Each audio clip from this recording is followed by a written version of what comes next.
Hello అందరికీ, అందరూ ఎలా ఉన్నారు? ఇవాళ మనం క్విక్ అండ్ ఈజీ టేస్టీగా ఫిష్ కర్రీ ఎలా చేసుకోవాలో చూసేద్దాం రండి. ఫస్ట్‌గా మంచిగా క్లీన్ చేసుకొని ఉప్పు, పసుపు, మిరప్పొడి అండ్ కొద్దిగా నిమ్మరసం వేసుకొని బాగా కలిపేసి మ్యారినేట్ చేసేసుకోవాలన్నమాట. మ్యారినేట్ చేసుకొని పక్కన పెట్టేసుకొని ముందుగా మనం మిక్సీ పట్టుకున్న ఉల్లిపాయ, టొమాటో, అల్లం వెల్లుల్లి ఇవి పేస్టు.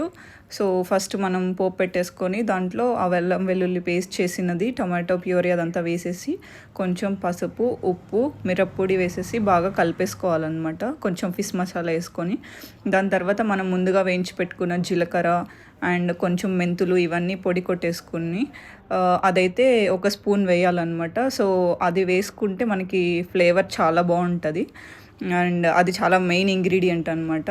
సో దాని తర్వాత పక్కన కొంచెం ఉడకబెట్టుకున్న చింతపండు రసము వేసేసి బాగా కలిపేసి పెట్టేసుకొని ముందుగా మనం మ్యారినేట్ చేసుకున్న ఫిష్ అయితే పెట్టేసేయాలి. సో ఫిష్ అయితే మనం ఎక్కువ కలపద్దు, ఎందుకంటే అది కొంచెం వెర్రెర్రగా వెళ్ళిపోతుంది అనమాట. సో అది వేసేసుకున్న తర్వాత కొంచెం ఒక స్పూన్ అయితే ధనియాల పొడి వేసేసుకొని లైట్గా అలా చేసేసుకొని వాటర్ వేసేసుకోవాలి. మనకి ఎంత క్వాంటిటీ కావాలో అంత క్వాంటిటీ బాగా.